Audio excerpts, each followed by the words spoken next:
It is hot in here. It's Yay! It's for me. Finally. Switch it off. Does that mean you're comfortable? Yeah. Well, you're the one that's moving around and knitting, so maybe. I mean, I'm not moving that much. You Sounds could. like speak for it. Oh, you could lower it. If you No, need it's okay. to. I could put a blanket. You're right above it, or you're right below it, so you No, you adjust guys, it however you guys need. be warm. It's okay. I've got layers. I just can't take my hat off. You're My like hair's yellow. gross. Where's Waldo today? Oh, The thank you. hat. and Nice. Wow, so true. Oh my God. Sorry, I shouldn't have said that.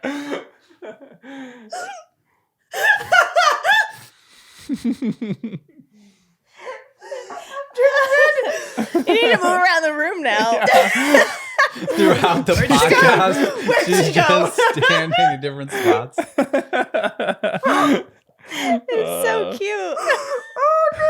I can't take the hat off now. My hair's disgusting. Well, yeah. I can't That's what sweat. hat days are for. I was gonna put a regular hat on too. Whatever. I'm Waldo today. All right, you guys ready to start? If you're listening to this and you don't know what we mean, go to YouTube. Yeah, go Exactly. live. It's our pitch sub to our Where's YouTube Waldo? channel. You know, Waldo and Harry have the same glasses, don't they? Oh, Big well, round yeah, I glasses. should put Yeah. those on. Oh my gosh. Okay, can you guys answer the first question to start the podcast of where or who Is Waldo. where's Waldo? Your recurring segment on our podcast. Sorry. Where? Where? So sorry, guys. It is so true. Seriously, if anyone is just listening, you have to go to our YouTube channel and see what And see Kristen Waldo. is wearing. I'm sweating even more now. She's gonna take the hat off. Yeah. I have an actual hat if you want to put on an actual hat and take the hat off so you're a little cooler. It's okay. I've accepted. I'm Waldo today. Oh, For man. everyone's enjoyment. Who sent the dough, or where is the dough from? Oh, I know. I had my theories. Oh, my brain had to like switch to Would you remember your Harry Potter. theories? Yeah, because I said it was. I said it was Lily. Yeah, you mentioned that. Even though during- that's weird. I know she's dead, but Well- ancient magic, you know. that was the quickest There it time we've mentioned ancient magic in a podcast. Instant. Only because, well, do we know what Harry Potter's dad, James Patronus, was? I know that Harry's is a stag because his dad would turn into a stag potentially. So Doe goes with the stag, and I thought Yeah. Lily. Right. A relation to Harry makes sense in the sense,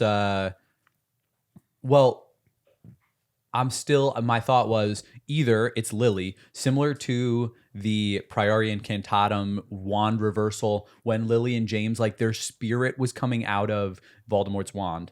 Similar to that, like idea of like, did they go back into Voldemort's wand, or is there some kind of ancient magic, spiritual version of them now in the world that can guide Harry in moments like this? So I Yeah. thought, could it be something like that, or just like the essence of the same protection that Harry has because of his mother's death? The protection can also be like a guidance.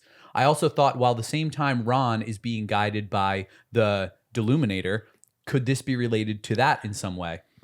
Dumbledore or some other kind of spiritual force or Deluminator force could be in the form of the doe or relative of Harry. We don't know aunts, uncles other than Petunia. Whoa, that'd be real curveball. It's Petunia behind the tree, and Oh she's like, my I really am a wizard. gosh. Boom. I didn't think of that. I was thinking of some other relative we haven't met or his grandparents or something. That we know all like, of them have passed away. So there's What nobody about what's left. his name? No, the Grin- one. Grindelwald is bad guy we're looking for who's in jail that he designed. Prison. What if it's him or a follower of him? Because I'm still like he's good. Okay, so it could be if he's good and it's a follower of him, but how did this follower know Or where the will- sword was and why didn't he just come and out? Dumbledore's Patronus was a phoenix. Because that's how he's sent to. Yeah. Yeah. Can you change it though once you die? It can change, and I don't you know if it's die. about death, but we know that Tonks changed. So it can be changed either on purpose or through life circumstances. What is what's his name? Lupin's Patronus. Does he have one? He does have one. He must. I just am trying to think if it's ever come up. Could it be his? Yeah, maybe, but why would it That's happen very like this, though? feminine, maybe. I don't know if that matters. No, it doesn't. I think his is just a wolf. And I think it's the same. I think Like their animagus whatever form, you are. I think their animagus form is their Patronuses as well. So Wormtail is a little rat. Probably. That's terrible. But it fits. Yeah, but maybe he doesn't even do a Patronus. Well, he has a silver hand now, so whatever. Yeah, that's true. It's like Terminator. Worminator. I still think one of the greatest lines that we ever had on this podcast was expectile dysfunction. Oh boy. We talked about that. Yeah. What is that? Pretty funny. When Harry couldn't do his Patronus. Yeah. Expecto Patronum. Whatever. Because, yep. Yep. Was that more recent? Was I asleep for that? Probably was Not. you might have that might have Sorry, been one guys. podcast. I you want to were make away. like an official apology for falling asleep several times in the podcast. It's long days, guys, so I'm good today. But That's why morning podcast. podcasts can be good. I know morning Yeah, podcasts is yeah. great. Yeah. Yeah, but Ditto. I think that's the real Another question. callback. Is we don't know everyone's Patronus, so the real question is whose Patronus is this? Who is hiding in the woods? Two different people. It's the same person. It's interesting stuff. Yeah, Wait, because could the sword owner, like, it was a griffin. What's his name? The Godric Gryffindor Yeah. originally. Could he, because didn't they say that some kind of magic goes in the sword? So could the sword have a Patronus? Well, yeah, because we know the sword reveals itself to someone who's like a true Gryffindor, right? Like, or when showing, we assume bravery or something. So if the sword is able to reveal itself, is this just an embodiment of an extended revealing? You know what I mean? Like the sword is revealing itself to Harry through calling Harry to it, you know? Like, so maybe this Doe is Godric Gryffindor's But Patronus Ron or a didn't spirit see of it, did he? Did Ron see it? No, he did. He the saw Harry. Patronus. He saw the Patronus. He saw the Patronus because that's how he found Harry. He thought it was Harry's though. Because And he's like, Harry's oh, like, yeah, no, you're mine's right. dead. So Didn't have they could antlers. all see it. It wasn't So just yeah, Harry. he was a little confused. Okay. I don't know. I'm wondering even if it could And be then I like, just went down a deep dive, sitting here thinking of how they killed the locket and why Dumbledore's hand was like. wait, Dumbledore's hand. So Dumbledore had the ring. So I was like, did he use the sword to puncture the ring and then he put it on and then his hand went like Yeah, black? like how did it? So like you're how right, could you're how right. did the boys were able to do it without any damage to themselves? And Dumbledore's more powerful than them, and maybe he didn't use the sword though. Yeah, maybe he didn't.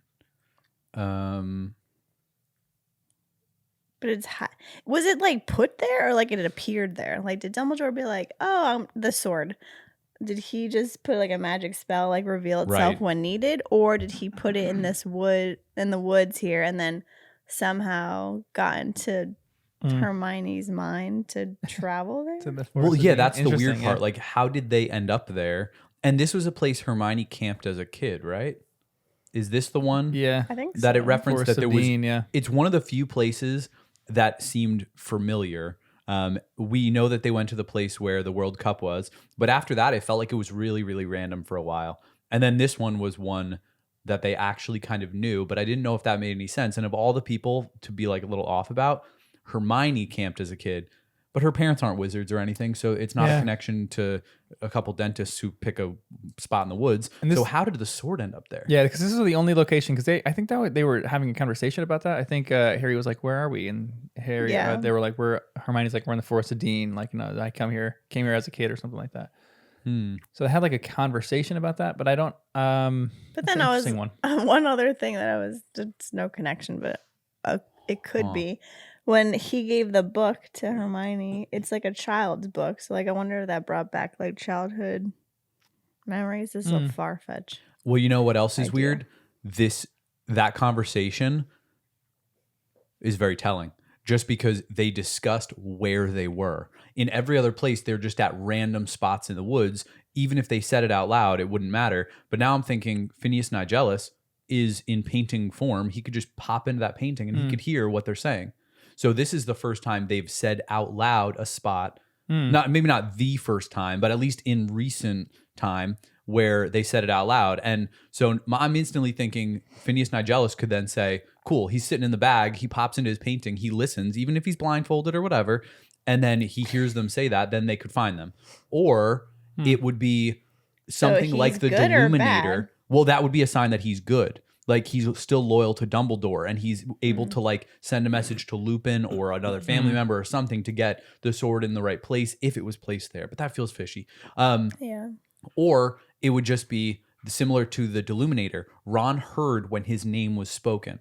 So that means there are magical things that there is something about, oh, wow, that's weird. Something about the name being spoken, like Voldemort. They didn't say his name. So this is the first time we've seen another magical thing that seems to be connected to a name being spoken. So what if the thing Harry wears, Hagrid's pouch, what if that had some kind of connection of like when something is spoken, when names are spoken, like something that would trigger someone who's good, like Hagrid, to be able to go through. Does Hagrid have a Patronus? Could he have guided it there? He's a doe. How cute. That is kind of cute that Hagrid's is a doe. So I don't know. I'm just trying to think of like the fact that they spoke where they were could have impacted this moment. Maybe. That's interesting. I want to talk about these theories a little bit more as we kind of get into the middle of that chapter because there's a lot more questions that I have on that one. But welcome to the podcast. I'm John. Jen. Danny. And Kristen. And this is Harry Potter and the First Time Readers.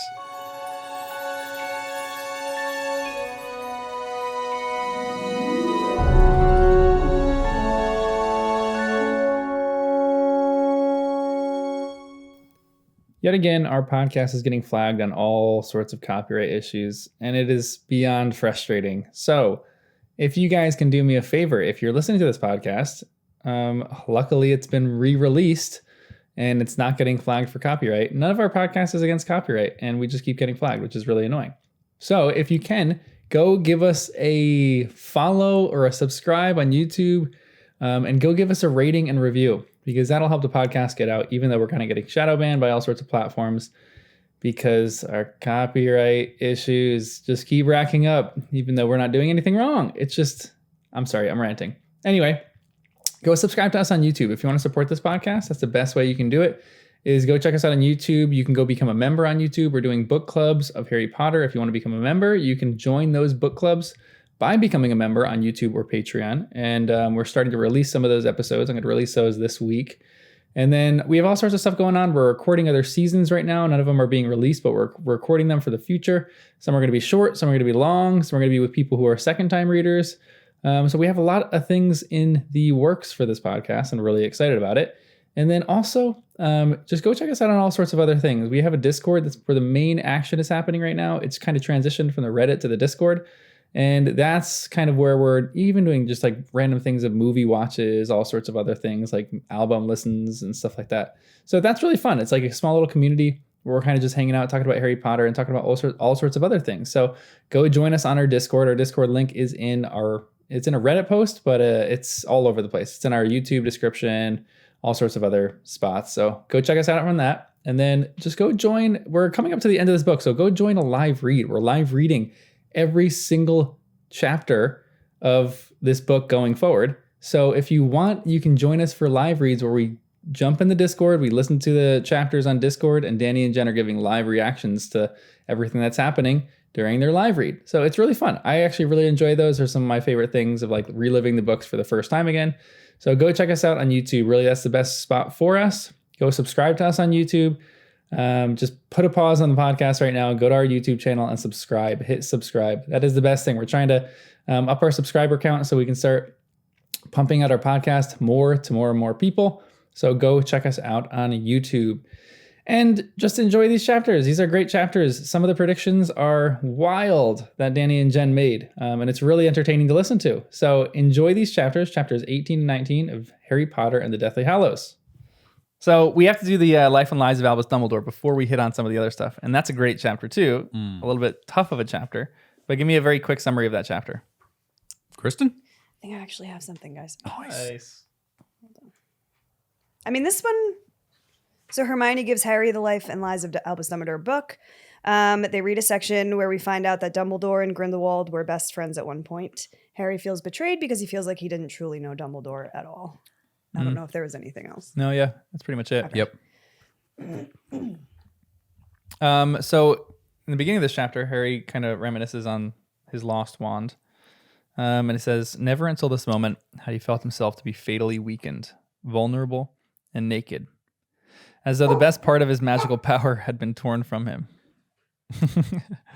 So Harry's lost the protection of the twin core. So what happens now? Like, if he fights Voldemort right now, will he die? Maybe. Honestly, maybe. We're led to believe yes, but he still has the protection of his mother. So what would be more powerful? The protection of his mother or... But the prophecy says one of them will die, so...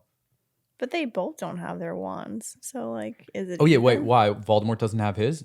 He wasn't using it because he knew it wasn't working. So it's key. Does Voldemort know that Harry doesn't have his wand? Or that it's broken? So. How would he know? Well, because it all happened in the same room. Voldemort wasn't there yet, but Nagini was. Yeah, but it's not like the wand was left there broken where he saw it. I think it was like they're caught in the fuss of everything. Yeah, maybe. And then when they got back there, she was like, "Oh, it's broken." Right. Yeah, I hope he doesn't know, because then maybe he would continue using one of these weird other wands, and that's the thing too.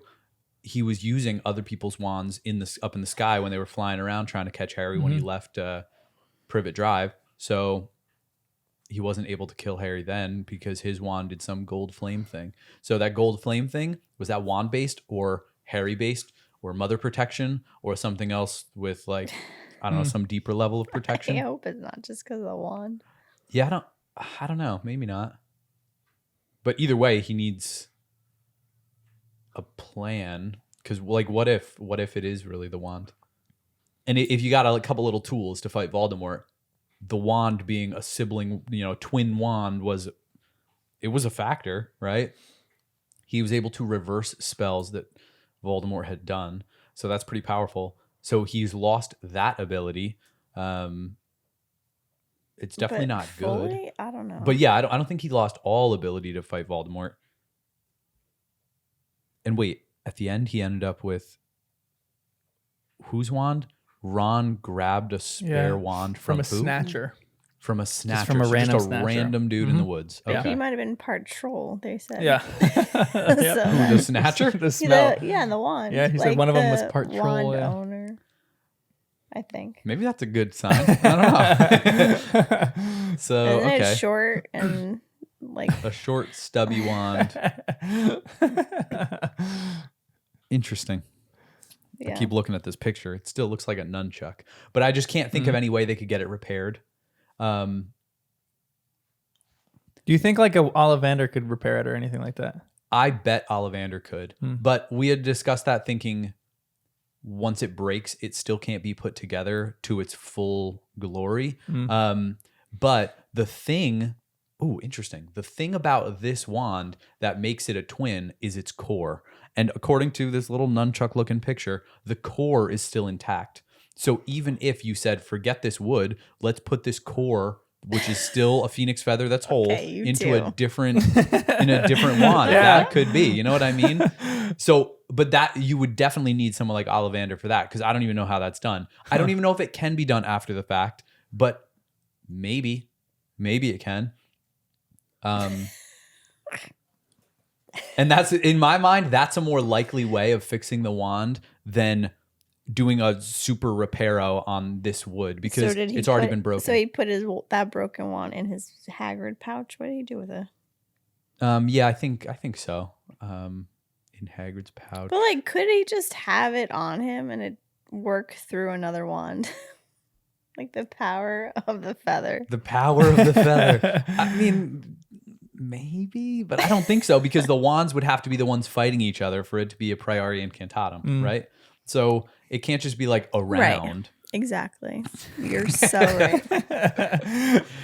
It's like one of those things where you like he just ties a phoenix feather around his other one and it like Put it in channels his- the power He through needs to that. put it like in his hat or like on his glasses or something. I don't know. Yeah, just tape it to his forehead and then he's good. Cover the scar with that phoenix feather. Maybe that's a good idea. It's not the worst idea, but the thing is, we don't know what happened to It's Ollivander. a little more practical than let's make a new wand. Yeah, for sure. with Yeah, the yeah, maybe. core. Because they don't know how. They don't know. Ollivander might be dead. They don't know where Ollivander I was really is. thinking Unless Ollivander was Dead. dead. Yeah. And wait. But we're definitely left thinking Grindelwald is dead, right? Because No. Grindelwald. No, Grigorovich. Oh, sorry. Yeah, Grigorovich. Because we watched that through yes, through the memory, we Harry's- watched him get mad. yeah.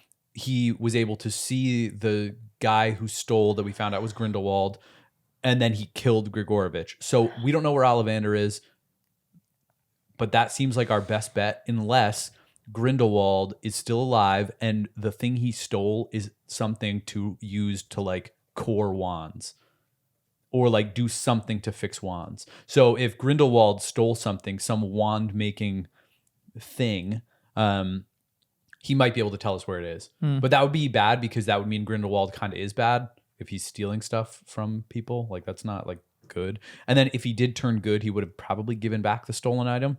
So unless Grigorovich has been bad this whole time, but I don't think so. Because I want to talk about even Grindelwald in a little bit because that's like a huge point in this chapter with Dumbledore and their relationship. But Harry has this moment where he's furious at Dumbledore. This whole entire chapter, he's pretty furious at Dumbledore. Yeah. But why didn't Dumbledore give them any more information? Like, why was he? Did Dumbledore really give them a lot of information and they just don't know it yet? Or was he being really vague about everything? He seems sneaky. Sneaky.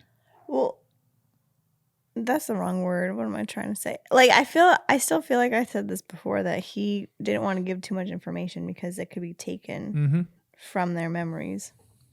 So I feel like he left hints of things, but they have to piece it together. And like, as one hint is revealed, it reveals another one. It's quite a risk to take. Unless he had more prophecies or information like from Trelawney or something. But didn't we? At one point we were like, oh, he could see the future. Remember? Yeah. Early on, we were joking about that because we literally like, thought I'm he not- could see the future. Yeah. Because they Well- mentioned in Diagon Alley a crystal ball like store and stuff I like still that. We're think like, he isn't can. that seeing the future? It's like prophecies and whatever. And then we used him turning around on his way to London as being like, oh, he's Yeah. not perfect. He makes mistakes. He has to change his plans. He doesn't know everything. He's like, oh wait, I was planning on going to London, but whoops, better get back there. They need me. Yeah, I know, but no one do you even know told that, by him the way? that. That's what I'm saying. I think he's But it's more- mixed though, because yeah, you're right. Nobody told him. So he had some kind of like instinct to go back, magical And or then he otherwise. had Harry come with him to another Horcrux. Like, why would he have him come to one? Yeah. And how much could he have known about that? Like, And he said, if anything happens, leave. Remember? kind of. But he didn't leave. They left together, but he did leave. He made him leave. He put his cloak on him and froze him. Yeah. Oh, yeah, then. So why would Dumbledore withhold information? That's the part I can't understand. Just because to protect from mind reading, sure. But then it feels like such a long shot that they would actually put all these things together. And the Deluminator, sure, it was Ron's gift. He used it to get back to Harry and Hermione. But how does that help them defeat Voldemort, though? Like, what about this Deluminator now is going to be better? Again, we had said, could it have been connected to what Ron really wanted? Could this be a compass to guide his heart to find where your heart is, there your treasure is? So then could Harry use this, or is it just Ron? Could he direct this power of the Deluminator to guide him in a different direction? Maybe. And then we still don't get what the book is for, and we don't know when the snitch is going to open, and when it does, what's inside. How will that help anything? So it's weird. There's on top of the lack of information Dumbledore gave. Has your opinion of him changed at all as far as him being a good wizard? Because in that letter that he sent to Gellert Grindelwald, there seems like there's a lot of world dominion stuff in there. Like taking over the world. Did he grow out of that? Is he still into that? But is he just like what percentage good versus bad is he in your head? Is he really a good wizard? Yes. Good in meaning like very powerful. Like best wizard, it really does seem like, except maybe Voldemort. But good as in his intentions. Yes, I think just a little misguided. And whatever plan he had, remember at the beginning of book 4 or 5, he was apologizing to Harry and saying, I should have given you more information. Sorry I left you in the dark. There were all these things going on. I thought you weren't ready to like hear all this stuff. And he was like apologizing, but also didn't he do all of that again? Yeah. Because Harry's now finding out all this information. Like, I don't know, like what good motives did Dumbledore have to not mention the fact that he grew up in the same town as his parents, you know, or like we're living. But Dumbledore is always to himself, I feel like, too. Maybe just not used to doing that. He never I wonder what he was anyone. taught as a kid. Like what was his upbringing? Yeah. Oh, yeah. Was he taught the pure blood? Or it sounded like his parents did not like muggles. Okay. Wait, what happened to his dad? I don't remember what happened facts. with his dad. Well, that's the rumor that his dad murdered a few muggles. Right. That's why he was in prison. So, I mean, if prison, as a child, you're raised in that, you're going to be shaped a certain way. So then you wonder if like he had a good heart, but he was taught these things. So that would, to me, that's how I kind of took the letter to Grindelwald. Because I'm like, I feel like he has... Yeah. So it's like at that point, you know, you're trying to figure out your way in life. And if they connected, you know, they're like, they maybe had different intentions. I don't know. Yeah.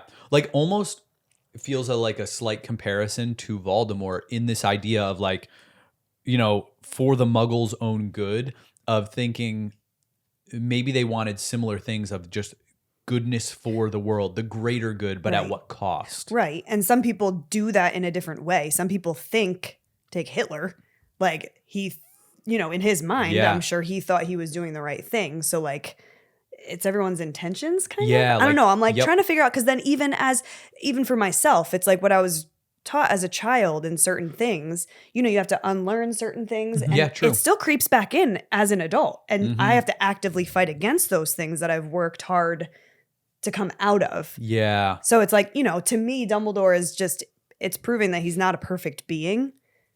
And like, you know, he was kind of painted as perfection in the beginning. Yeah, you're right. Kind of through Harry's eyes because he was a child. I don't know if that's no, you're right. And I think the biggest person who painted Dumbledore was himself, kind of, because he maintained that perfection. Kind of like kids and parents, like how vulnerable are you with your own kids? And I'm thinking if Dumbledore is playing the parent role to Harry, like how much is he really sharing of, hey, Harry, when I was younger, I made mistakes in this way, this way.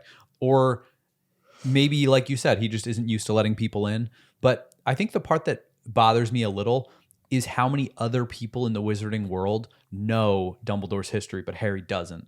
Like, just the fact that, like, other people know, oh, yeah, Dumbledore grew up in that town. Yeah. Like, well, then did they ask this to, drama. because Harry doesn't ask questions. I also So relate true, to that. he does not. It's like sometimes I'm not good at, like, pulling things out or thinking, like, to ask certain questions. Yep. And that's where I relate to him.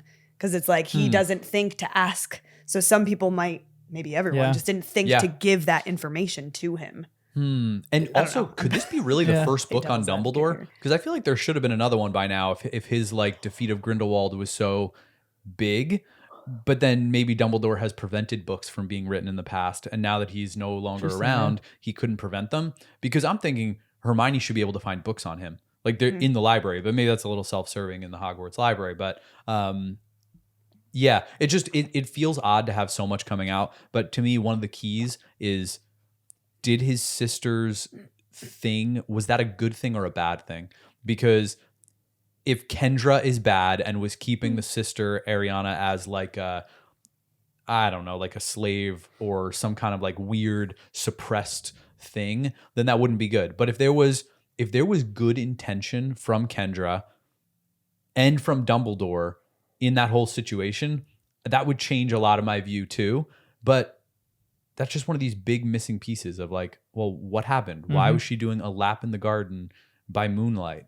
And why did they never make these things clear? Why did Aberforth punch Dumbledore? These are all the questions that are kind of presented again to us that we just don't know. Did his dad really kill Muggles, or was that all a misunderstanding? So he ended up in prison, but why would that be? If he was innocent, why would he end up in prison? Same thing to be said for Grindelwald. If he's good, why is he in prison? I mean,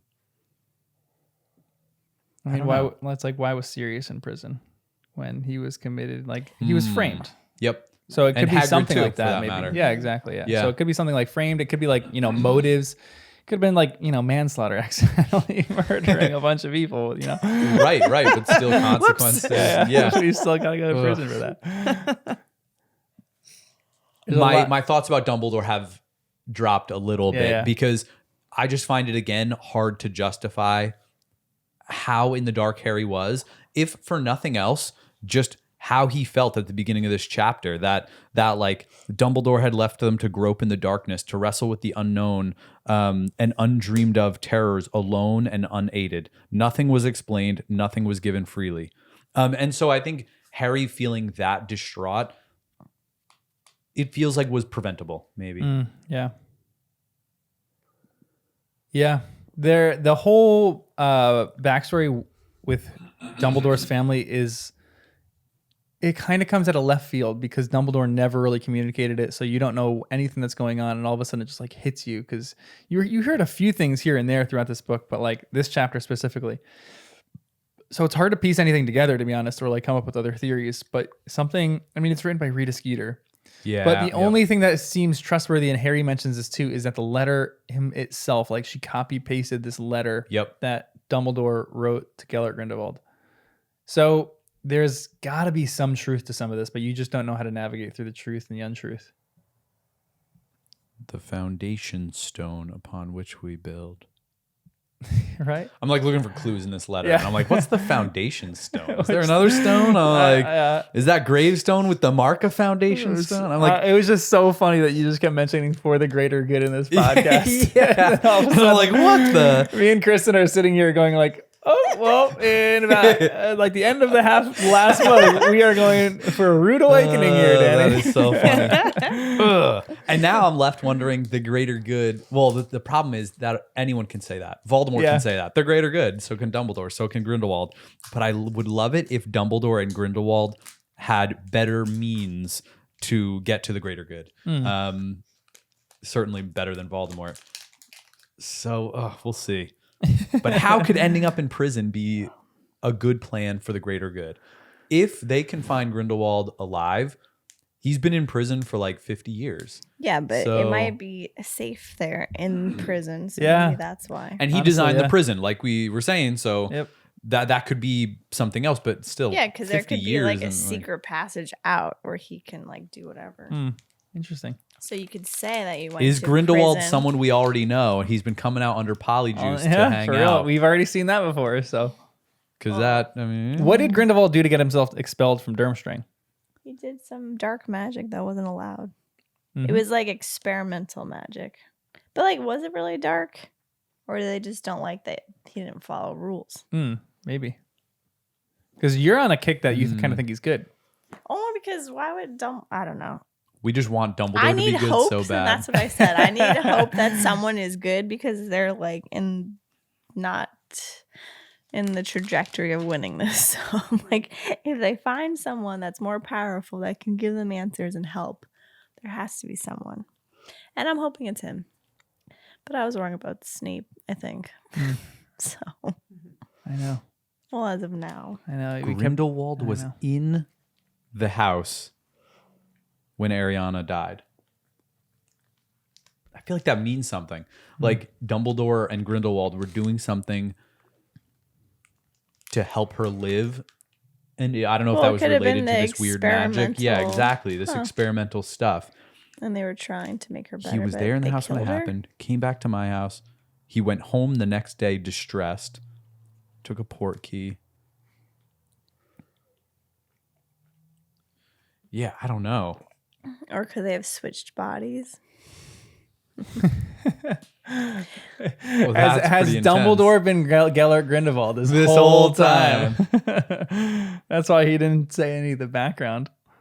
They've been switching places for fun, sharing time in jail. Yeah. Because wow, that's even the one thing with the duel that they had.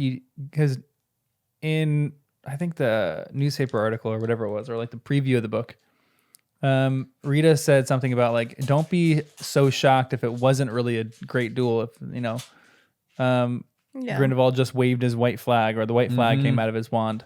So you don't really know anything about that either. Like there could have been a great duel, but it might not have been anything, and it might have just been like them coming with a legend because they're both friends and buddies, and then they had to like come up with some plot. So they're like, he's in prison, but he's not really in prison. But you don't know. You don't know if he's dead. You don't know if he's alive. You don't know anything really about him. But I know that it's on chapter 22, and Harry and Hermione and Ron should be reading that chapter like right now. Yeah, for real. Because I'm also thinking they need to go to that prison, or they need to go to that place where the duel happened. Well, maybe it's just like the way I'm reading this, but I'm thinking they don't have a lot of information. And that's like one of the strings they can pull here to try and find more information. So I'm saying right now they need to find Grindelwald, and they kind of know where he is, but you got to learn more about him before you just present yourself to him. What are you going to say? Like, you're going to break into some prison to try and like talk to him if he's still alive. So at least read that chapter to understand the duel, what Rita thinks about it, and then maybe go to the location of the duel, try and understand the situation more, gather some more info about this. No, but Voldemort's going to be going to try and find Grindelwald too. So you just have to be careful because you're now on the same path as Voldemort. And if it's so clear where he is in this prison, Voldemort's going to be able to get right in, maybe. Yeah, exactly. So that's man. Voldemort tough. knows, who it is right now. There's another chunk of questions that Harry asks after this, and there's one other one I want to talk about for this chapter, but this is the line. It says, "The dreadful coffin-sized brawl, known only to those few who attended Ariana Dumbledore's funeral, raised several questions. Why exactly did Aberforth Dumbledore blame Albus for his sister's death?" So that's one question. Was it as Batty pretends, a mere effusion of grief, or could there have been a more concrete reason for his fury? Grindelwald, expelled from Durmstrang for near fatal attacks upon fellow students, fled the country hours after the girl's death, and Albus, out of shame or fear, never saw him again. Not until forced to do so by the pleas of the wizarding world. So those are really great questions that she's asking, but what are some of the answers? Or what are some of your guesses? Could Grindelwald have been in love with his sister? Ooh. Ariana. Sure, why not? And he tried to save her. But again, that's saying he's good, because we would love that. Because then Dumbledore, I told you, Dumbledore and Grindelwald are aligned in both trying to save her, but then she and then didn't the get brother saved. got upset at Dumbledore because it's your friend, and you let him try this experiment on her, and now she's dead. So what would the experiment be? That's the part that To live longer. I don't know. oof. What if they tried to do Horcrux for Ariana to keep her tethered? Ooh, dang. That would be telling. But then that would explain why Grindelwald. I thought she was already very weak to begin with. Well, that's what I'm saying. Weak, and she could maybe die. But if they could give her a Horcrux, keep her tethered, then if she does die, she's tethered. They can find some other way to like bring her back, or they could do the whole bone of the father thing. So then maybe she is somewhere. No. Oh, you you think can't it was die, successful? right? Maybe the doe was her doe in the woods. Or maybe Wait, not even can her you doe. It die? could be her. So if they only did one Wait, only did one what? Horcrux. No. I don't think it was successful. If she died, how could it be? Well, that's what I'm asking. You can't die and then, like, your body can't die and then you still are alive in spirit in the Horcrux, correct? No, not in the still Horcrux understand this. necessarily. But no. But what I'm saying is, what we have to then wonder is, how did he create the Horcrux? What I'm thinking is he didn't, but he got expelled for like trying to get close. But he's saying like, because he got expelled for a near fatal attack, and I'm wondering if that was Grindelwald's way of trying to create a Horcrux of some kind. But that would be splitting his soul. But how does he do that for Ariana? how does like that? I don't know how they could create a Horcrux for her or get her to. I'm just confused. I know, but you didn't answer my question. What's the question? I said, can you be dead and still have your soul in a Horcrux somewhere? But I was saying it's not in the Horcrux. Again, if we think of Horcruxes more as a tether, the Horcrux is what keeps the soul on Earth, but it's not that she's in the Horcrux. It's she's a soul. Yeah, on that's Earth. It's her not body. death though. I'm literally Can someone Like, is else her explain it? Is that what you're asking? Yeah. Like, is her body still able to live? Like, with the Horcrux, can the body die and the Horcrux is still in existence? Spirit in existence. Yeah, I'm saying yes. So they buried her body, but she's still alive somewhere because the Horcrux. That's the thing you don't quite know. If they created a Horcrux and did all that, yes, her body is dead and buried and gone, but her spirit is still here. And like Voldemort did, trying to get around and find another body, another host, another whatever. Right. Okay. So that yes. All right. And that's what I'm saying. The Doe would be one of those things. You're welcome. So It's working out great. it's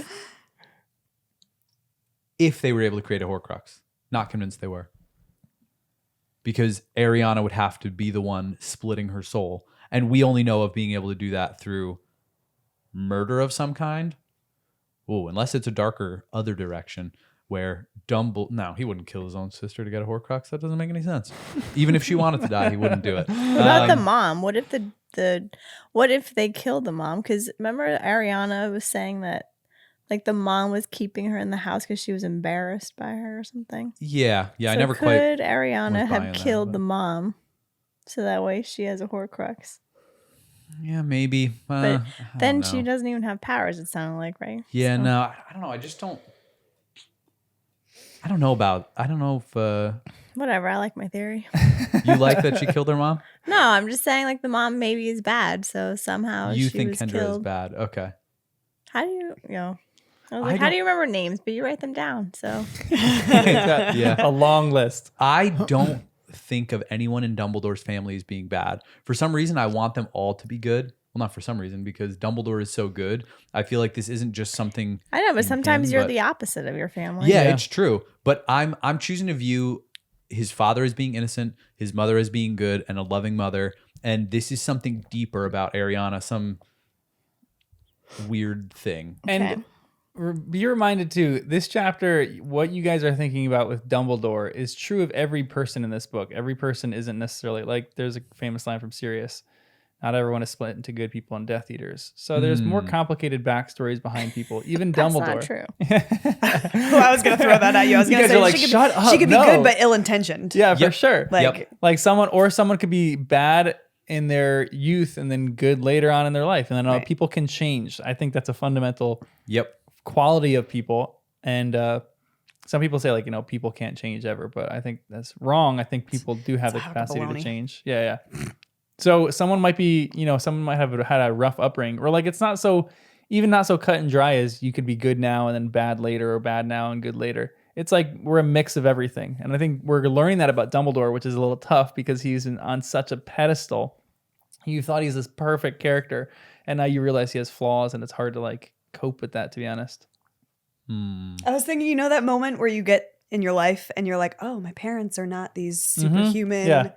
people. They make mistakes. They have Yeah. feelings. That's what I felt like in this chapter. Yeah, Like Harry Yeah, you're right. is really realizing that Yeah. about Dumbledore. And it's painful to realize that. for sure. Yeah. That's like one Yep. of my favorite quotes. I think it's like maturity is realizing that your parents, it's their first time living too, or something like that, Yeah. Yeah, it's true. Yeah. So here's maybe a more meta question. In the very first book, Dumbledore looks into the mirror of Erised and says he's holding a pair of thick woolen socks. What would Dumbledore have seen had he looked into the mirror of Erised? What? I think I said this once before, I think he actually saw woolen socks. But I think the socks meant more than we realize. Only because Like I a think... gift from Ariana or something. Yeah, I think she may have been crocheting them, I'm Ariana. Nope, just kidding. I'm Waldo. It would have to Where's be Ariana? something. Nice. Sorry. Um, To blow my nose. I feel like it would have to be only because again, I just don't want to think of Dumbledore as just lying. And I feel like for him to just make up socks and he saw something completely different, I wouldn't like that. But if he was just saying a pair of nice woolen socks while it was a deeper meaning that he was just kind of keeping it light and fluffy, that I'm okay with. So that's why I'm choosing to believe it means something more. But what do you think it could mean? Like a gift from Ariana? Yeah. From his mother, references to childhood? But also, I don't know. I like what you're saying, but if it was on the flip side of like, it could be like a family member, like it could be just Ariana and she had like wool socks on. So it's like you take everything away. She's frail. Yeah. Or... Mm-hmm. And let's say it wasn't wool socks. It's what would he see? Unless that was a nickname for something. Or a nickname That's what for he called a place. his sister. His sister's nickname was Thick Woolen Socks. He sees himself holding a pair of thick woolen socks. Yep. I don't know. It's a Horcrux. Oh, dang. The Horcrux was the thick woolen sock. Yeah. Horcrux, I just said. What socks. a tangled web. Oh, my gosh. I feel like he would need to desire things more profound than physical objects. He would be closer to what Harry saw. But rather, I think Dumbledore would think in such a big picture that maybe he would see just a simple his childhood when everyone was happy, but maybe he would see the entire world at peace, you know, like something really deeper like that. But I just don't know how the woolen socks would represent anything like simple times or peace. But I'd like it. Freedom. I'd like it. Yeah, freedom. I was like just it thinking if about it did. the elves. Whoa, nice. That's really the only thing that Dumbledore has cared about so far. It's elf freedom. So he's holding a thick pair of woolen socks to so give he can to a give house them elf. to the elf. So final question in this chapter is, what do you think of the relationship between Harry and Dumbledore? Was it an actual relationship? Was it utilitarian? Was it like fake? Did Dumbledore fake the whole thing? What is their relationship?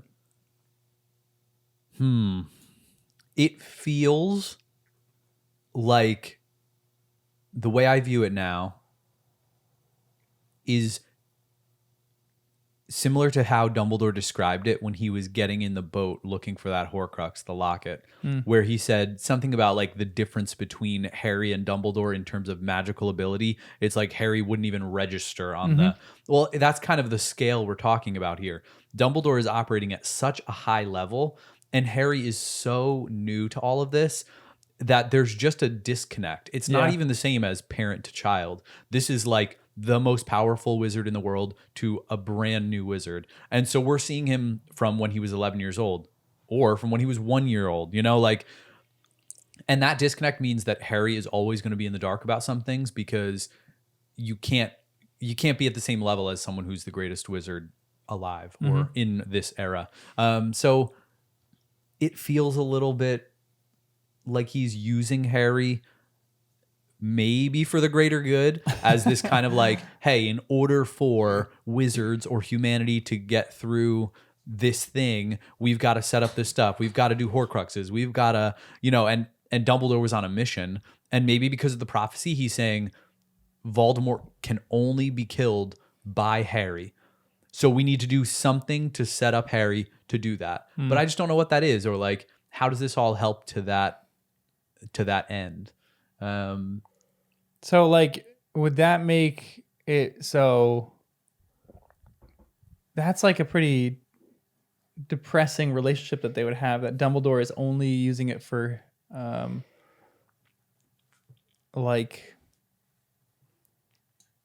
a specific purpose in mind. Like he's only building a relationship with Harry. That is a little how it feels. But you know what?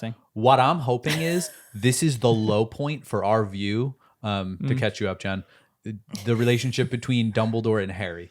And like, was it true, honest love? Is it deeper? Is it more of using Harry to get to a certain end? Or is it somewhere in between? Is it parent? Is it friend? Is it like, what is their relationship like? And I'm viewing this as the low point in our view of Dumbledore.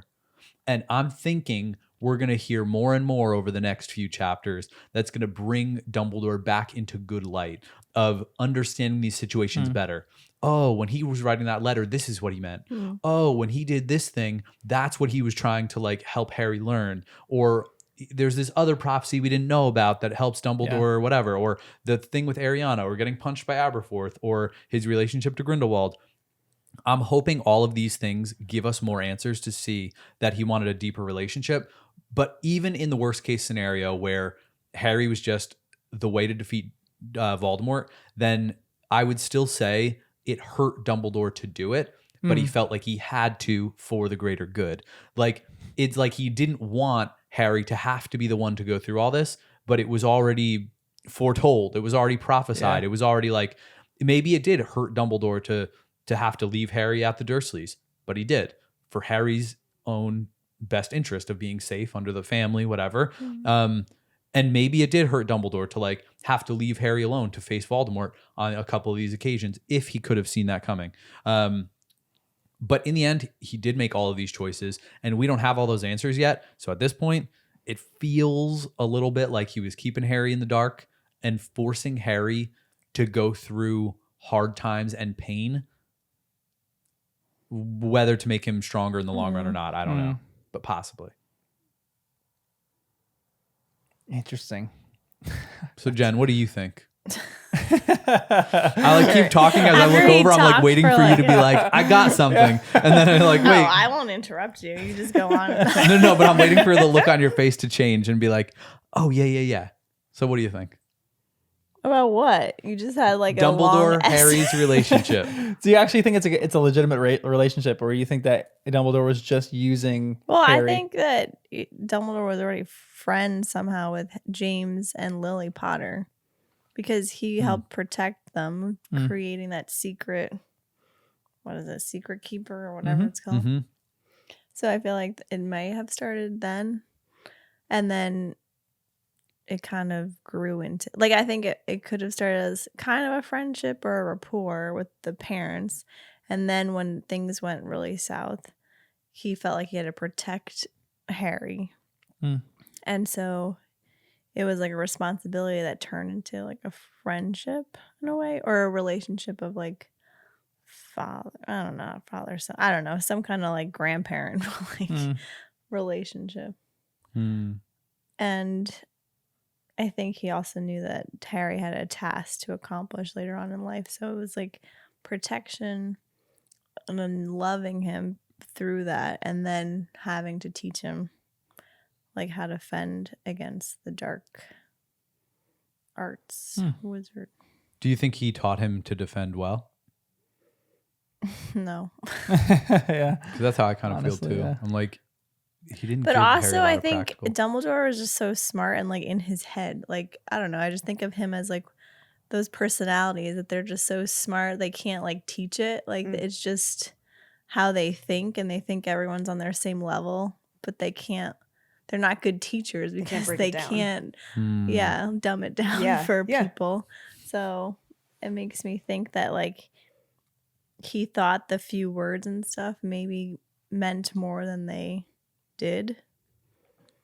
I mean, I'm annoyed with Harry because it's like, you didn't tell me anything. I know. Right. And Dumbledore's in the afterlife like, I made it so clear. I know, Just go I over know, there. I know. Don't you remember what I said?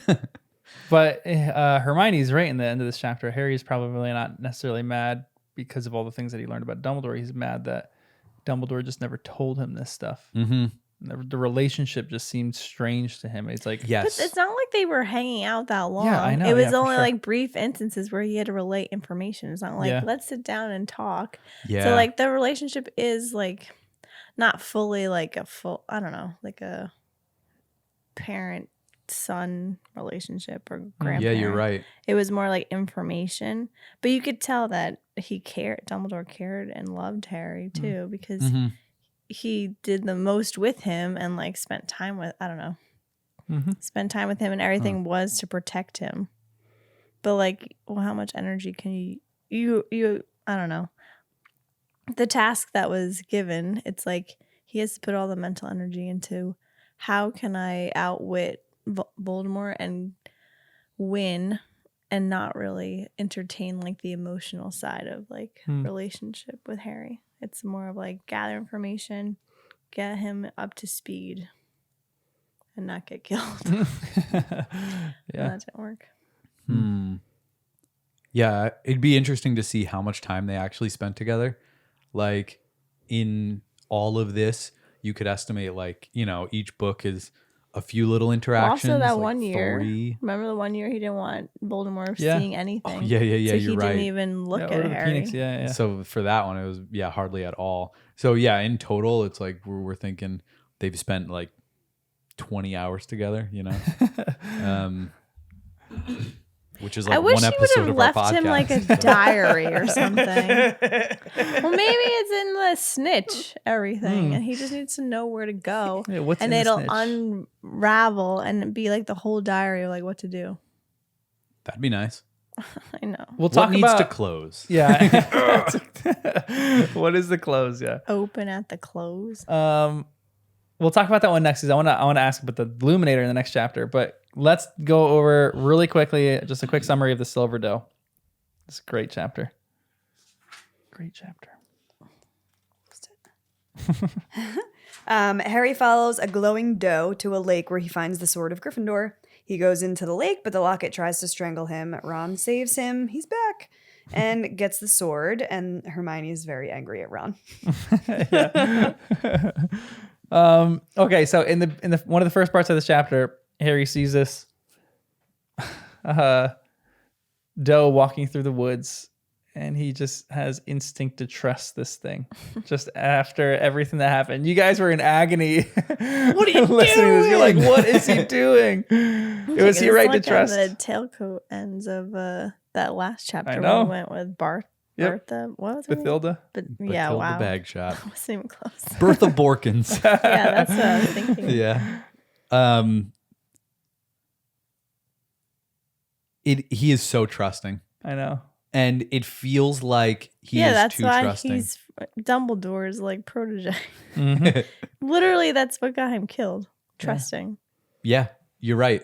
And that's what's a weird thing, because Harry never seems to learn the lesson, and we love him for it, but it's just in those moments, it's like watching the opening scene of a horror movie and you're like, don't go I down know. that creepy hallway. Don't do the thing. What are you doing? So we're just like watching him like, yeah, I'm alone. Yeah, I'll just go. This is Yeah. fine. And we're like, just get Hermione. Yep. And again, if it wasn't for Ron coming at that exact moment, he would have drowned by the neck by a Horcrux? Possibly. Well, yeah, we don't know. He Yeah. might have been able to find a way out. but you know? there's one other small line that we'll talk about. Ooh, nice. Where Ron says he saw someone before Ron emerged in, and Harry went and looked out by the trees to try By to the see someone. tree that split. So with the there's a little- potential that whoever Yeah, it would have saved him. the person, whoever this person was that sent the doe would have still saved.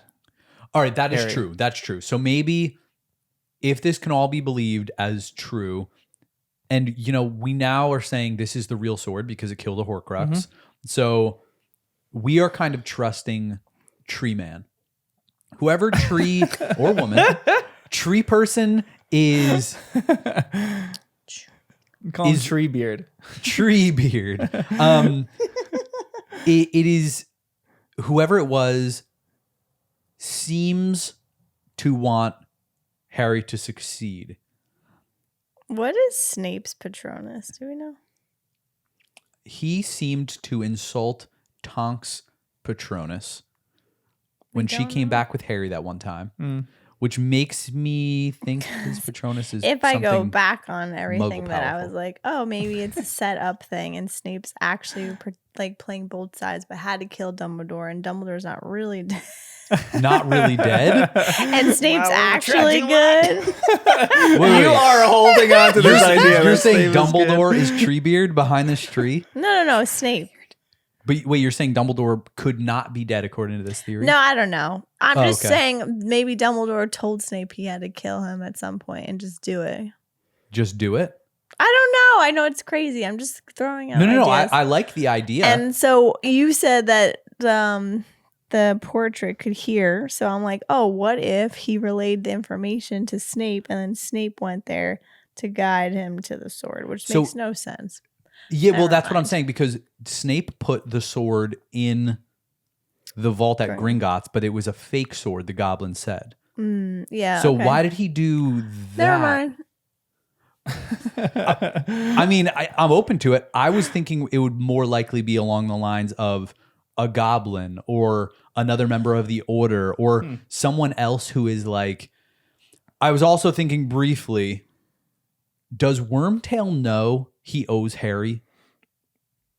Is Wormtail aware of the... Oh man, how did it come? It was in Dumbledore book like 2 or 3. There's like a life debt or something. Owe you. So what if Wormtail was like, look, let me give him this little thing. Maybe this will like pay my debt. And then like but get we just him said off his the hook. Patronus would be a rat, not a doe. That's a good point. That's a good point. And do you keep... You're on this thing. You've been on this for a while, Danny. It is not the actual creature itself that comes out of the Patronus. Right. It is the corporeality of it. It is how vivid this thing is. So Snape was making fun of Tonks's Patronus because Tonks's looked weak. It wasn't because...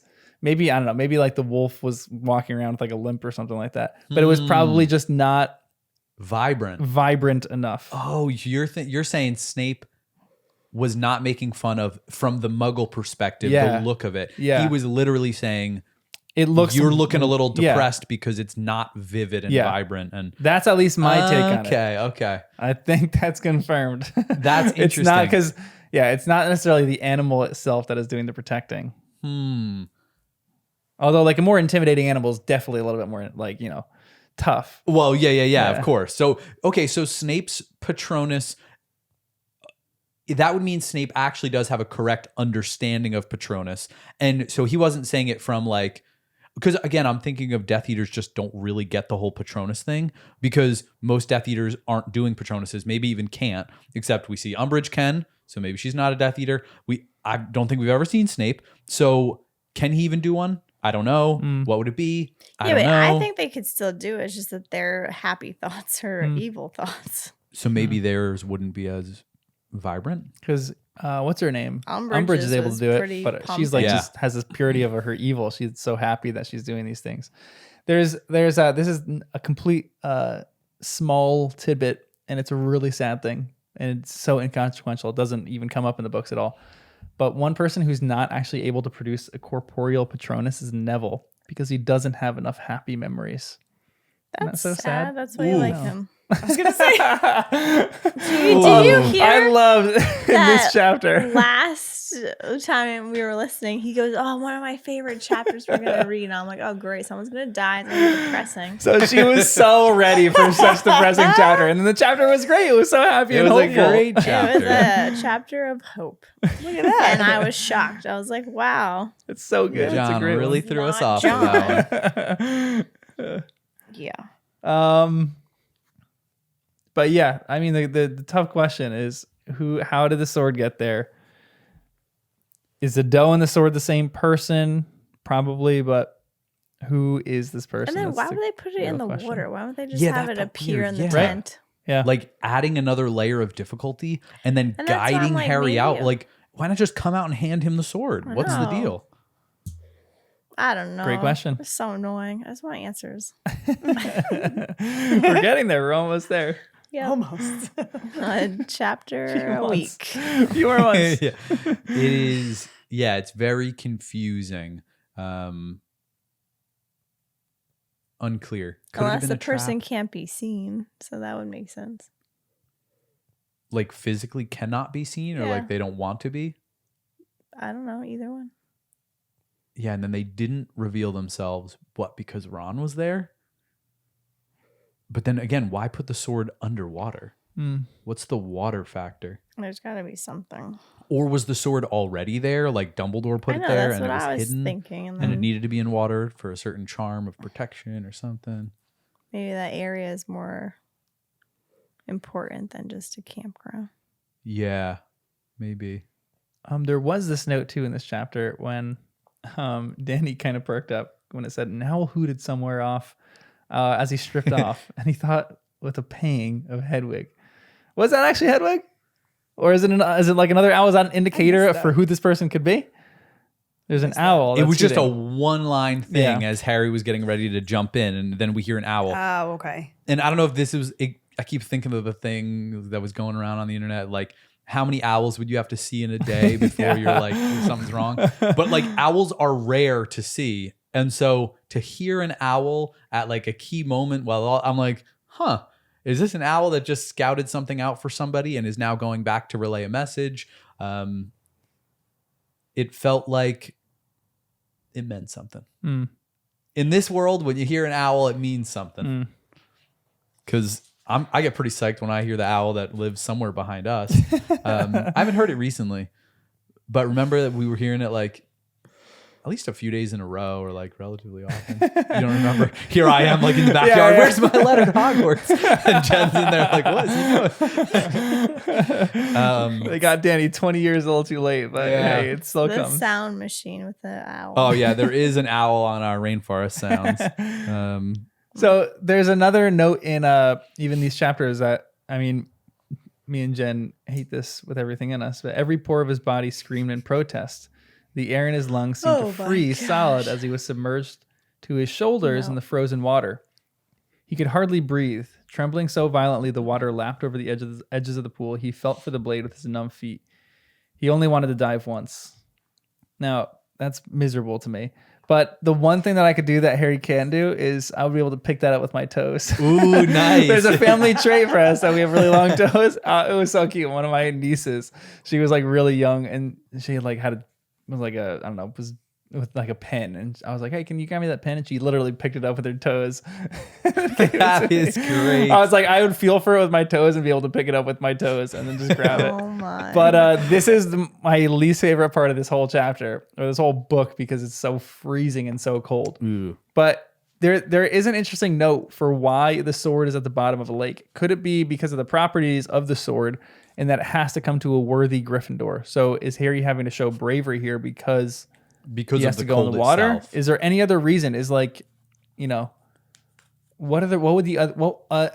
there any other reason why the sword would be at the bottom of this little pond or lake? Maybe it needs to be temperature controlled.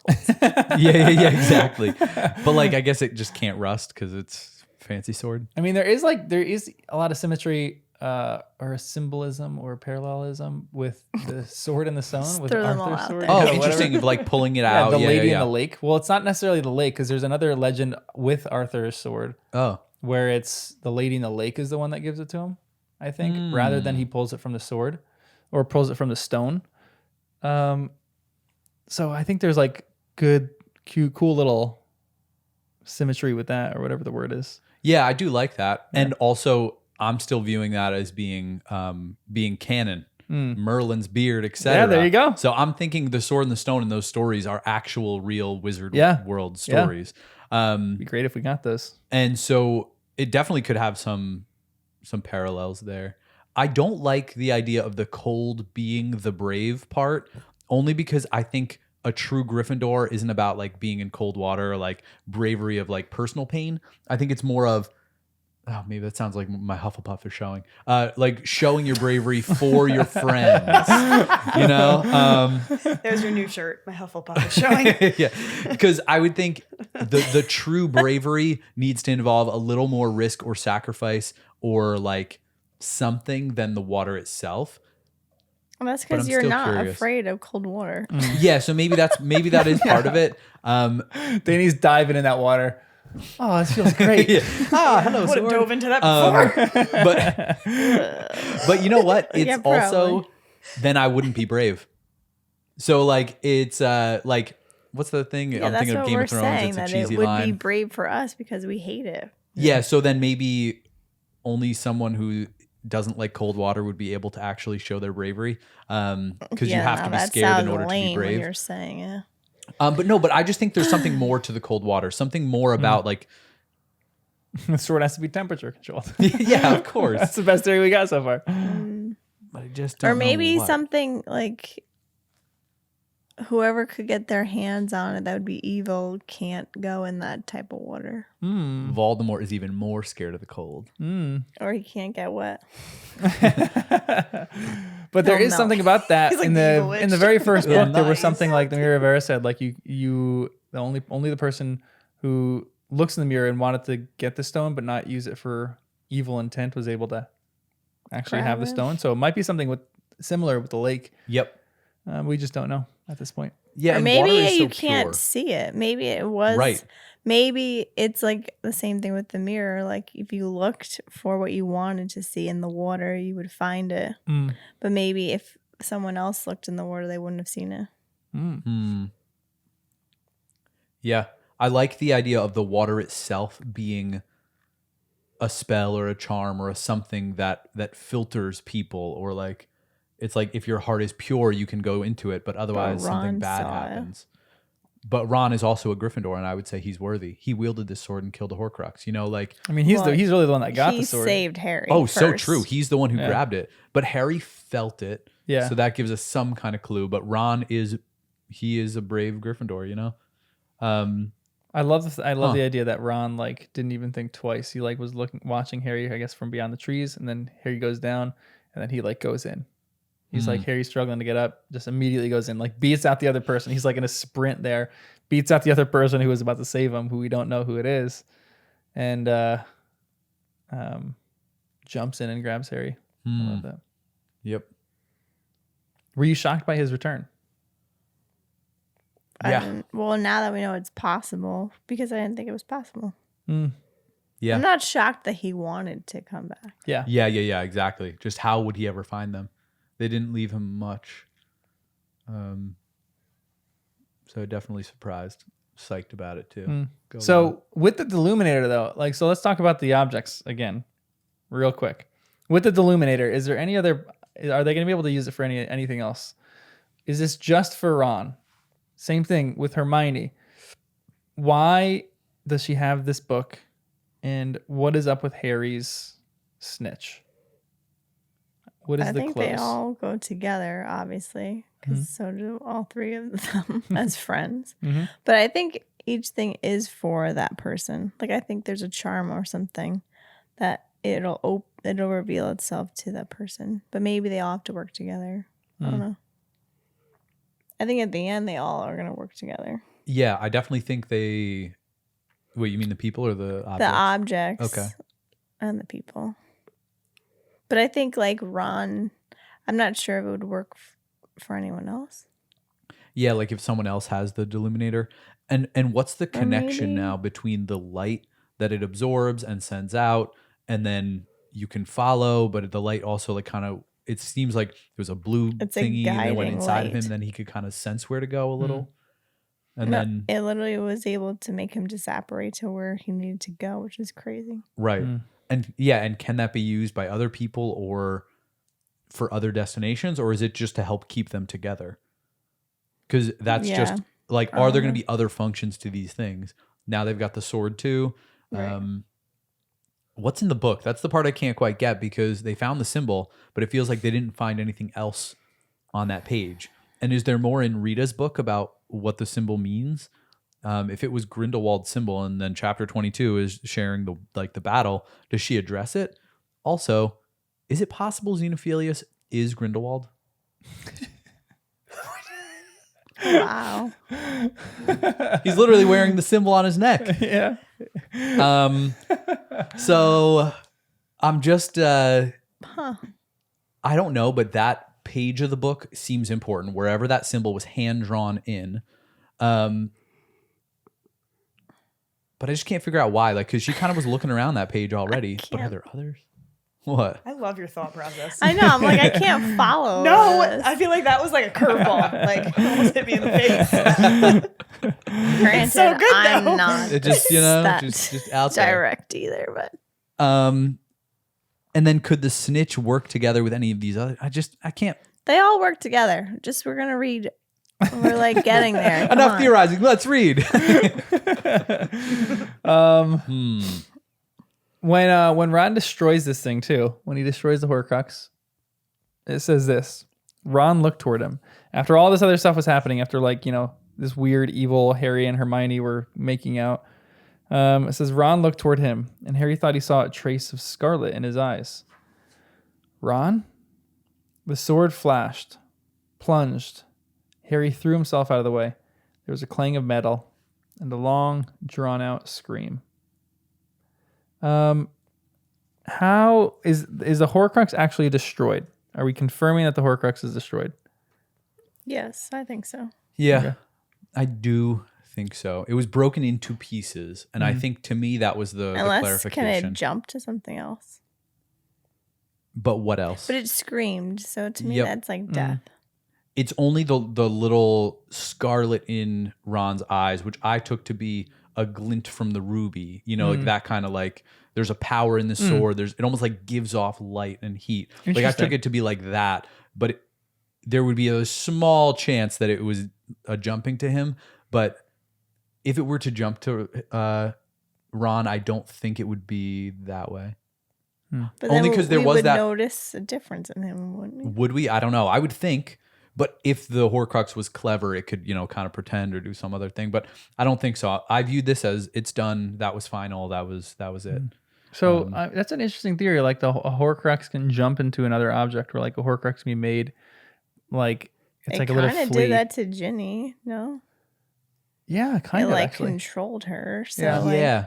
And who was that who said that to us in the book? Like Dumbledore maybe, who was saying, or maybe it was even Horace, where if you're connected to the Horcrux for too long, it can, or if you value the Horcrux too much, it creates a bit of a bond. We were making comparisons to Lord of the Rings and The Ring, and like if you show it affection, it can build a connection, something like along those lines. Where I think Ron was at the edge of it being unhealthy and creating some sort of bond there, where it almost felt to me like that was opening the door to the Horcrux jumping over. Yeah. But I don't think he ever got there. And there is something too with what Hermione's talking about with destroying something to a point where it's irreparable.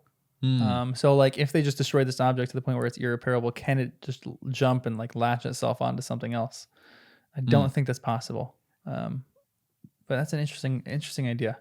Yeah, only because I'm thinking there has to be some finality to it. Yeah. Horcruxes are able to be destroyed. And I think part of the reason is because it is like binding. Like again, that tether is a great word. This is solid and it's holding strong. But then when it breaks, it is done. But that trace of scarlet in Ron's eyes is a weird one. That is very weird. Trace of scarlet. And it gives credence to the theory because I think Ron was feeling evil thoughts in that moment because his desire to kill the Horcrux was almost fueled by an anger kind of towards Harry because of what the Horcrux was doing. And that's aligned with some Voldemort mentality of like anger and like and then like breaking apart friendship, where in the vibes of what Ron was feeling when he rescued Harry, I don't think the Horcrux would have even wanted to go. It would have been repelled by Ron's like loyalty to his friend. But in that moment, or could it just be that was the a weak fact moment. that he's like killing? Even that, you're right. Good point. Because it's like an anger at Harry and then a killing. And the fact that Harry jumped out of the way also made me wonder, was Ron trying to actually stab Harry in this moment? Yeah. Was it like that? And then the Harry Horcrux just happened to be pounced up. nearby? Harry pounced up and was ready to like defend himself a little bit. Yeah. It was like a weird moment. So it does feel like it kind of set up for that type of thing. But I read it as being just the violence of even just being in the presence of a Horcrux brings out the worst in people, because even 1/7 of Voldemort is like, it just penetrates evil. When you're wearing this thing, you're evil. When it's out and around, it's just bad. So I feel like I did not think that it went into anyone. I view this as true destruction. And you mentioned something interesting. Do you think that I think it was brought on by Ron wearing this for so long that the Horcrux actually like knew him? If someone just like found this right away and they opened it, would it have the same effect? Like, are all the Horcruxes going to pose some kind of problem like this? Like the ring seemed to infect Dumbledore with something. We don't really know what that is yet. Like the Ginny or the diary possessed Ginny. Now you have this locket. It's coming up and like trying to defend itself. Are all the Horcruxes going to be in some way like this? If they wear them or they have to use them in some way? Because what are the Horcruxes? So what are the Horcruxes that have been destroyed so far? How many? 3. I think so. Yeah. The The locket, diary, the ring, the diary, and the ring. What do we have left? I have no idea. we go over this question all the time. But we don't know everything, but Dumbledore thinks a snake. Nagini. Mm-hmm. Do you have them written down, Danny? Yeah. I forgot I put them in my phone. I was like, I feel like I write them a lot of times in the margins, and then I have to keep finding Well, them. we thought the sword, but I don't think so. Unless it jumped into the sword, but I doubt it. Yeah. I don't think it can do that. Yeah, I'm starting to I think doubt you have that to, like, too. Actively kill, like, And then it couldn't kill itself, right? Because that would feel weird if the sword was a Horcrux. Well, all right. then- So if Nagini, can you pull up your list? Yes.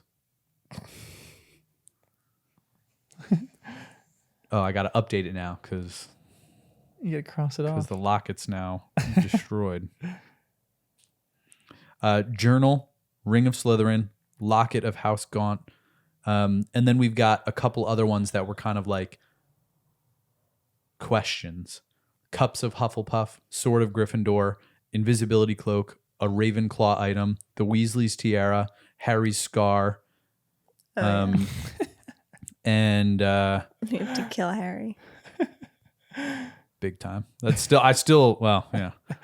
They're eventually at the end of this, they're gonna have to plunge the sword through Harry.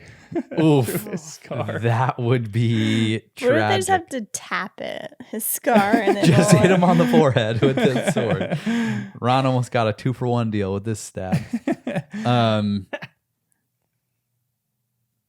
Yeah, I mean, so assuming, and then of course Voldemort I'm sure himself. there's something else, but But it really only needs to be a Hufflepuff item, a Gryffindor item, a Ravenclaw item. yeah, but we said the Gryffindor was a sword, and that's not true Wait, what do you mean it's not true? because doesn't- he just yeah, he used just it used to kill. And you're saying that's it. Because I agree with you that it feels like it'd be wrong unless it's just condensing the Horcruxes into one. So now the Gryffindor sword, which used to be Okay. one, is now just like a bigger, more powerful Horcrux because it absorbs what, things that are around it.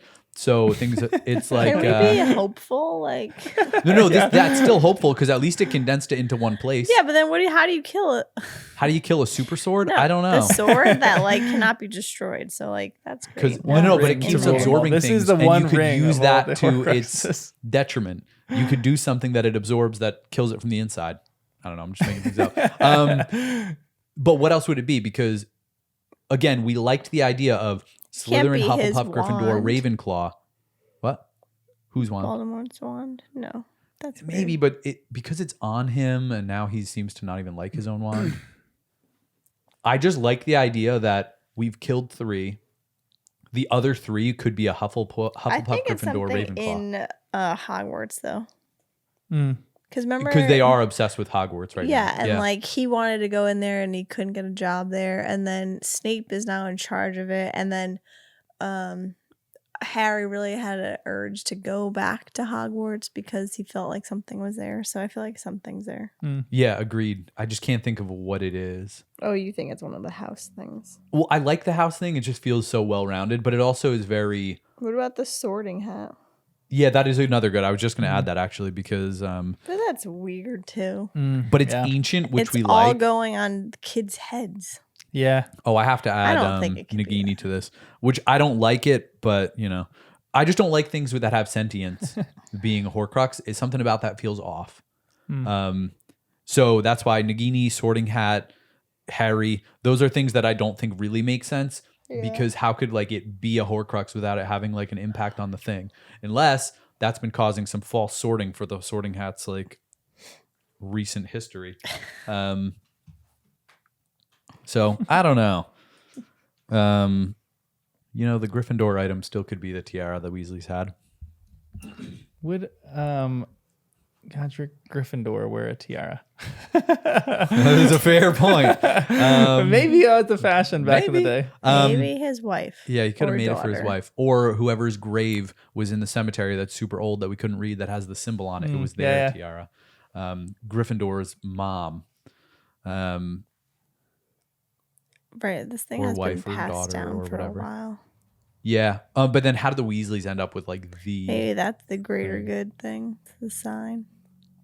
Wait, what? The sign. Maybe it's for maybe it's like for the greater good. Like it's a thing that people have been doing for years. Wizards and witches. Maybe. And they use that symbol. That's the symbol that means for the greater good. Interesting. Like that's the meaning behind this group. Yeah. And the weird part is that could be a good or a bad thing. Sure, yeah. Okay. Hermione is furious at the end of the chapter. Is she right to be this mad at Ron? Yes or no? Yeah, honestly, yes. Yeah.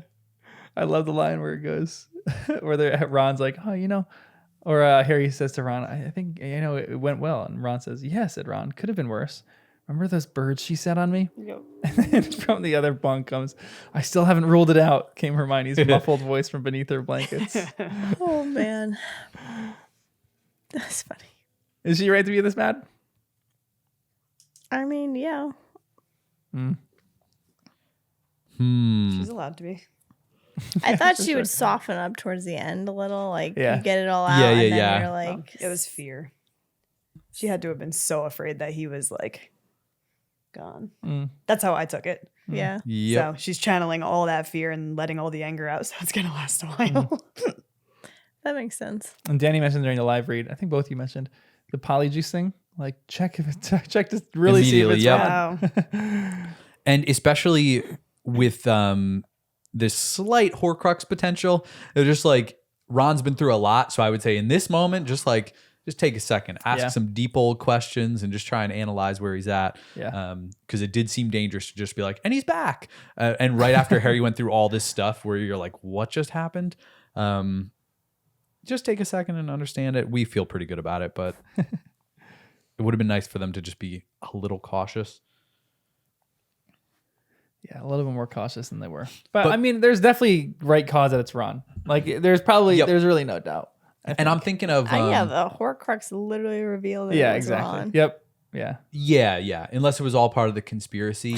But you know what? Gosh, how can you Well, go only because off Harry was on these seduced into the things?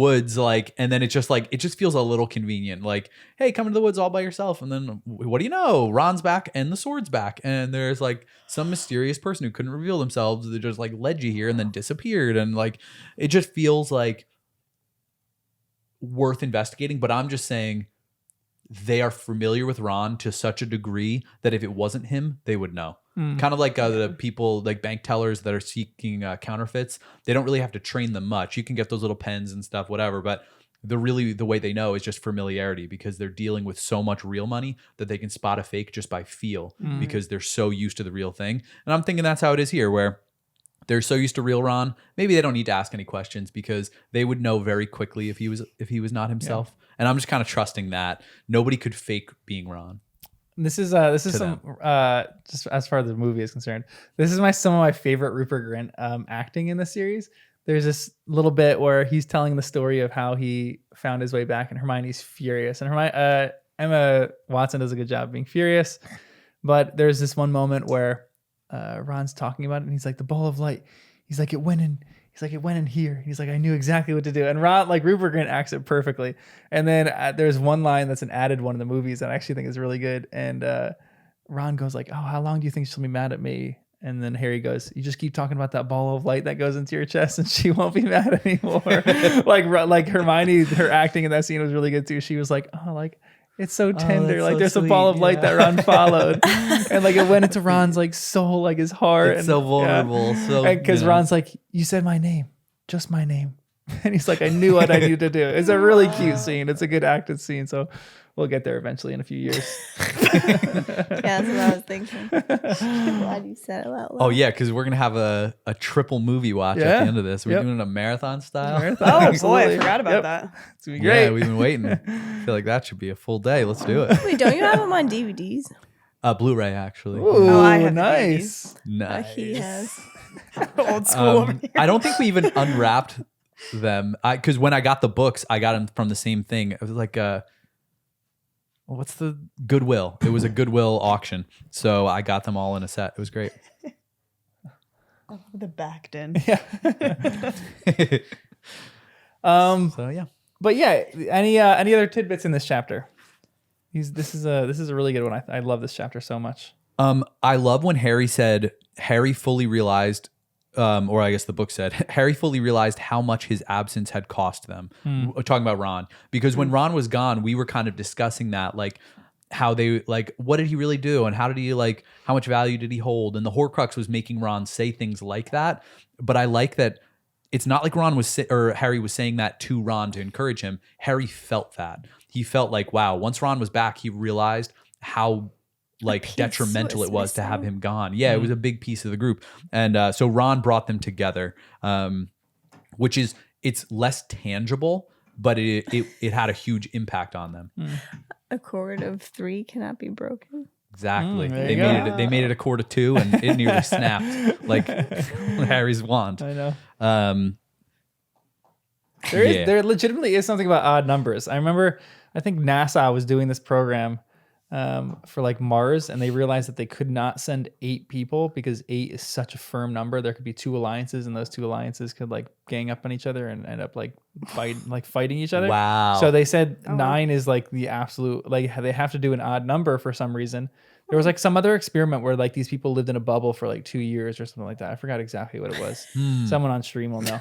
And it was like this wild experiment where people were forced to live there. Were you in this experiment? Yeah, I'm the guy. I was the 9th guy. But they realized really quickly that I think they picked 8 people to do this, and they realized how divisive 8 people were. When they added one more person to this, they said it like lightened everything immensely. That's interesting. So like having them 3, like, Tiebreaker. yeah, having Ron and just yeah. Harry was rough. Having the 3 of them, it's a little bit more. There's like a little bit less tense, I think. Yeah, I totally get that. Yeah. But great chapter here. I love this. I like again just the warm fuzzies of this chapter when Harry says they were walking back, and the journey that seemed so lengthy when he was following the doe just flew by when he had Ron with him. And then there was another moment where Harry thought he saw, I think when Ron came back, he's like, the doe was nothing. Like he didn't care about it anymore. I gotta find that. Now here. Are you mental? Nothing but the shock of hearing that voice could have given Harry the strength to get up. Shivering violently, he staggered to his feet. There before him, Ron, fully dressed but drenched to the skin, his hair plastered to his face, the sword of Gryffindor in one hand and the Horcrux dangling from its broken chain in the other. Harry could not answer. Legit. I know. The silver doe was nothing. Nothing compared with Ron's reappearance. He could not believe it. I love that so much. Oh, that's Their such a great friendship image. means so Yeah. much. Huh? I said, what a re-entrance. I know, seriously. Holding the sword Yeah, and the it locket. is. Yeah, Like, he's I feel soaking like wet. He's got the locket. It's like a battle yeah. war hero right there. I love that. And then I like a little later when Hermione says, "Rack your brains, Ron. That should only take a couple of seconds." I was like, I was laughing. She It's is throwing great. some great. zingers Yeah, that out was there. good. Some great ones. Also, on a more serious thing, the parcel tongue thing to open the locket. I'm Yeah. surprised I didn't think of that earlier on, right. which was probably good. But I know. I love the description of that too. Like it just made sense. Like Harry, he almost knew it beforehand, but it like finally came to him. And I love that he just like discovered I think this. though and knew what to maybe do. it brought it up like a realization of that when he was in the house with Batilda, whatever. Batilda Bagshot. Yeah, because he didn't realize that the person was talking in Nagini was talking in parcel tongue, and he heard it as real, like words. Mm-hmm. And I wonder if that stuck with him for like future things.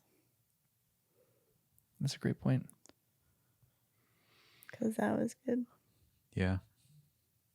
It is a great realization that he has right there. Definitely brought on by his almost near destruction by Nagini the snake in Bathilda Bagshot's skin, which is disgusting. Ron's missing 2 fingernails, so we got ourselves a polyjuice issue. Security problem.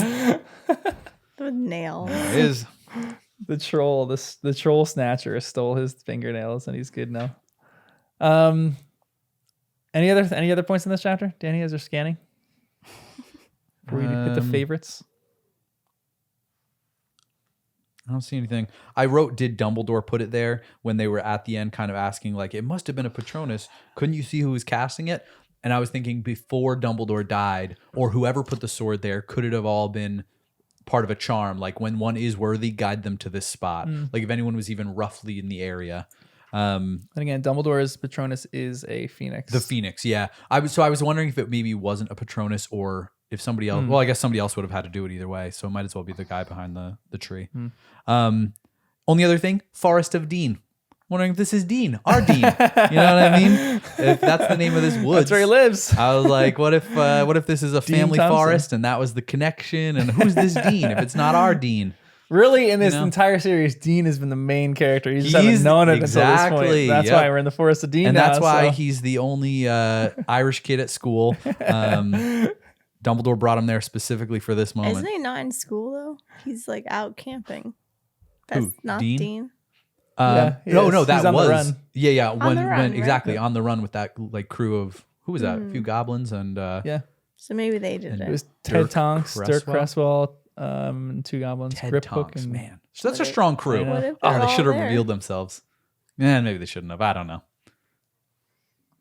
They wouldn't have found the sword if they did. But yeah, that's all I had for the chapter. Love that. All right, let's hit the favorites.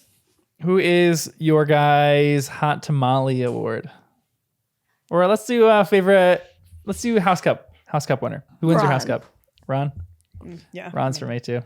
How can you argue that? Yeah. Danny's gonna pick something different. No, I just wanted to think. I'm not just going to say it because you guys did. But yeah, I agree, Ron. Whoa. Yep. Hot tamale is crushed evil Harry and Hermione. I know that. Oh my that was gosh, such that Hot was Tamale energy crazy. right there. So true. They were Wow. more beautiful and terrifying, right? Oof. Yeah, hot versions of them. Getting steamy and They Horcrux. got like big too, right? Like Yeah. they came up to like not fully. It was very creepy. It was a very Size, creepy but- section. Yeah, I'm curious how the movie's going to do that. They Very don't do it at interesting. all. Yeah, if they do. They skipped this scene. I don't know what else would be a hot tamale. Ariana and what's his name? Grindelwald. Yeah. What's his name? Starts with a G. Knocked into his Rem. That's all right. I can't remember. Gellert Gellert. Grindelwald. Yeah. I don't mind romance between him and Ariana. Yeah, but, let's pretend. that was a good little theory. of Aw, yours. give her a little hope. I'm doubling up on Ron for my Hot Tamale Award. Hot Tamale and House Cup winner. I don't know Yep. if I've Although ever awarded it to the same person. Hermione had some sass. I know, that's true. That And could that be showed hot. real Kinda- passion. yeah. We liked that. Yeah, for sure. But you know what? We don't know how the Deluminator works, but I like to think it shows your heart's desire. And I think it was guiding Ron to Hermione. You know Yeah. what I mean? Yeah. Oh, Sweet. how cute. That's cute too. So yeah. That's how you feel about it. Yes. You guys all come up with your hot tamales? Evil Ron, or evil Harry That's and funny. Hermione. Yes. That's mine. And then what's your favorite moment in this chapter? Or these two chapters? They're all back together, Yeah. even if they're fighting. Ron The making end. his grand appearance. Oh, Yeah, that that grand appearance of Ron, I think, had to be it Yep. for me. That was just such a great moment. And I genuinely did not see it coming at all. Yeah. It was just like, Yeah, I guess that's fair. Yeah. it happened so fast. And it actually felt like we were fearing for Harry. He keeps like following this thing. It's so dangerous. Yeah. What's he doing? Cold. He's getting choked. And then Ron saves the day. Strong, strong moment. I also did weirdly like the chapter before where Harry was kind of like realizing that Dumbledore is not perfect. Yeah. I Yeah. like the psychology behind Yeah. that. Absolutely. You know, It is pretty it's pretty good. fascinating. Yeah, the Ron reappearance is so good. It's so hard to beat. I love the image too of him like dripping wet, having the sword and the broken Horcrux. It's like so good. Yeah. Or having the Horcrux, yeah. It's great. All right, well, thanks for joining us on our journey of Harry Potter and the First Time Readers. Until next time. I was just going to say it. I was going to steal it if you didn't say I was going to say it's quiet. Until next time. Yeah.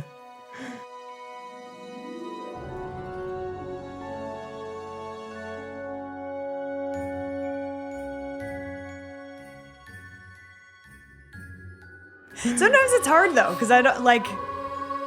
I don't know what to say sometimes. Like, I don't remember this book. I will just flat out say I don't remember anything in this book, but at the same time, I'm being very careful not to like give anything away. Yeah, for sure. Right.